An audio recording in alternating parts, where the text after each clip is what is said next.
5 байкеров внезапно подошли к Рону, 90-летнему ветерану, когда он направлялся в закусочную. Они приставали к нему и смеялись над ним, отказываясь отпустить. Однако, когда он позвонил по телефону, они побледнели. В тот роковой вечер, когда Рон шел по своей улице к местной закусочной, он и понятия не имел, насколько насыщенным событиями станет этот вечер. Неторопливо прогуливаясь, он вдыхал прохладный воздух, наслаждаясь его чистотой и непорочной свежестью. Однако громкий рев мотоциклов резко нарушил спокойную атмосферу. Он сразу же обернулся и, к своему ужасу, увидел, что к нему приближаются 5 мотоциклов. Они двигались на предельно высокой скорости. Приблизившись, они начали объезжать его на своих мотоциклах, громко нажимая на газ, пока ему не пришлось заткнуть уши. Объезжая его снова и снова, они дразнили старика и смеялись над ним. Они насмехались над ним за то, что он не мог ничего сделать, чтобы остановить их, и оскорбляли его снова и снова. В конце концов, они остановили свои мотоциклы и подошли к Рону. Байкеры встали с 2 сторон, чтобы старик не смог их обойти. Когда он попытался протиснуться сквозь них, они преградили ему путь и назвали его попытки убежать жалкими. 2 из них схватили Рона и удерживали на месте, в то время как один из них, Чарльз, обшаривал его карманы. По мере того, как Чарльз обыскивал карманы Рона, он хмурился все сильнее. Чарльз с яростью уставился на Рона. При нем не было ни бумажника, ни денег. Байкер не мог понять, как кто-то может спокойно разгуливать по городу, не имея ни цента в кармане. Однако Рон именно так и делал, и у него не было с этим проблем. Чарльз потребовал объяснить, куда старик направляется, и после недолгих колебаний Рон решил сказать правду. Он направлялся в закусочную. Услышав это, они рассмеялись и назвали его попрошайкой. Они были уверены, что поскольку у него не было денег, он пришел туда только для того, чтобы попросить еды. Байкеры обзывали его всевозможными словами и просили отвезти их в ресторан. Они сказали, чтобы он выпросил еду и для них. Только так они могли оставить его в покое. Если бы Рон отказался, они бы позаботились о том, чтобы он пожалел об этом. Пока Рон шел, они ехали рядом с ним на мотоциклах, держась поближе к нему, как будто он мог обогнать их, если они отъедут слишком далеко. Каждые несколько минут Чарльз насмехался над Роном и называл его одиноким стариком, которого бросили дети.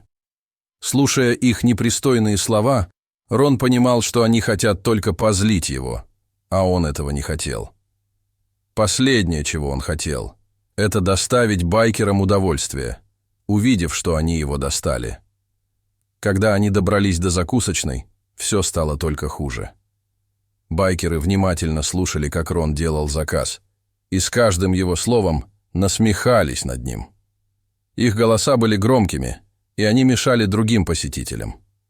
Если кто-то жаловался, байкеры угрожали расправиться с ними и советовали не лезть ни в свое дело, если они не хотят, чтобы их постигла та же участь. Чарльз и его банда, похоже, наслаждались жизнью. Рона все сильно раздражало. Впервые с тех пор, как он уволился из армии, он встретил людей, которые по-настоящему раздражали его. Он родился в одной из самых богатых семей в городе и был одним из самых привилегированных детей. Он мог иметь все, что хотел. Однако Рон никогда не позволял ничему из этого прийти ему в голову. Он никогда не чувствовал себя выше или лучше своих сверстников.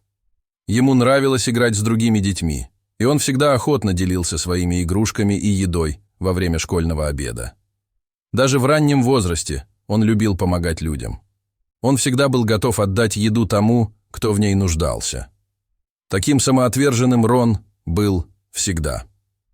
Вскоре после окончания средней школы он поступил в армию, чтобы служить своей стране. Эта карьера открыла ему глаза на окружающий мир и показала, как сильно страдают люди. Он прослужил больше 10 лет, прежде чем из-за ранения был вынужден досрочно уйти в отставку. Вернувшись в свой город, Он возглавил компанию своего отца и расширил ее до мирового уровня. Он женился и завел собственных детей. Став взрослым и наделенным ответственностью, он стал еще более приверженным благотворительности. Он регулярно назначал стипендии способным студентам из своего города, обещая оплачивать их обучение до тех пор, пока они будут преуспевать в учебе. Благодаря своему бескорыстному отношению он познакомился со многими людьми в старших классах школы и колледжа. Многие люди в городе были обязаны ему своим успехом, и они всегда были рады пообщаться с Роном. Он также сыграл важную роль в развитии экономики города. К тому времени, когда его дети стали взрослыми и были готовы возглавить компанию, чтобы он мог спокойно уйти на пенсию, все в городе восхищались Роном. Больница, где Рон регулярно проходил медицинские осмотры, предоставляла свои услуги бесплатно. В закусочной его угощали бесплатно, независимо от того, насколько дорогим был его заказ или сколько раз он ел за день. Когда Рон потерял свою жену, весь город погрузился в траур, и многие предприятия закрылись на несколько дней, чтобы погоревать вместе с ним. Вот как сильно все любили Рона. Он улыбался всем, кого встречал, так как был милой душой, и никто не питал к нему дурных намерений. Это касалось и банд байкеров, которые жили на окраинах города. Хотя они предпочитали держаться в стороне, они не доставляли неприятностей и не совершали преступлений, и даже были известны тем, что помогали людям, оказавшимся в трудной ситуации. Вот почему для Рона и других посетителей ресторана стало таким шоком, когда 5 байкеров из той же группы начали приставать к старику и издеваться над ним. Это был первый случай, когда произошло нечто подобное, и все были опечалены тем, что байкеры напали на самого доброго человека в городе. Вскоре на стол подали еду для Рона, но Чарльз тут же выхватил ее и забрал себе. Он сказал Рону, что единственный способ получить свою еду – это сделать заказ для него и его друзей. Официантка попыталась забрать еду, но Чарльз оттолкнул ее и посоветовал не лезть не в свое дело. Он велел оставить их в покое, иначе он и его друзья сожгут закусочную дотла. В этот момент Рон решил, что с него хватит. Он был полон решимости положить конец их выходкам. Он достал телефон и набрал номер. Байкеры наблюдали за ним и смеялись, предполагая, что он звонит в полицию. Они насмехались, говоря, что это бесполезная попытка. Чарльз утверждал, что у них есть друзья-офицеры, которые могут легко вытащить их из тюрьмы. Затем он пригрозил, что, как только их освободят, они вернутся и заставят Рона заплатить. Однако старик проигнорировал их. Он просто позвонил. Он сказал несколько слов, понизив голос, чтобы они не услышали, что он говорит. Закончив, он бросил телефон на стол, и взгляд Чарльза упал на экран. Он увидел имя абонента и сразу побледнел. Он был явно потрясен, так как не мог оторвать глаз от телефона. Другие байкеры заметили его дискомфорт и потребовали объяснить, что с ним не так. Когда он не смог вымолвить ни слова, они просто подняли телефон и проверили сами. И они тоже побледнели, увидев имя, написанное жирным шрифтом. Рон позвонил мэру. Байкеры не могли поверить, что такой пожилой человек мог общаться с кем-то столь искушенным и защищенным, как мэр. Убедившись, что это всего лишь уловка, чтобы напугать их, байкеры решили, что их так просто не запугаешь. Однако с каждой минутой байкерам становилось все более не по себе. Они поняли, как мало знают о Роне, и начали пересматривать свои предположения. Если Рон действительно связан с мэром, у них могут быть серьезные неприятности. Как только они начали подумывать о том, чтобы покинуть закусочную, воздух внезапно наполнился громким воем сирен. Подъехали 2 полицейские машины, и из них выскочили вооруженные офицеры с оружием наготове. Байкеры уставились на полицейских, затем оглянулись на Рона, который продолжал спокойно сидеть. Они снова посмотрели на полицейских, прежде чем разразиться смехом. Полицейские, которые вошли в закусочную, были их друзьями, теми самыми, которыми они хвастались Рону. Однако их смех начал стихать, когда байкеры заметили, что их друзья не разделяют их веселье. Вместо этого у офицеров были серьезные и печальные выражения лиц. Прежде чем байкеры успели осознать, что происходит, полицейские достали наручники и начали их арестовывать. Чарльз в шоке уставился на полицейских, не в силах поверить, что его друзья отвернулись от него.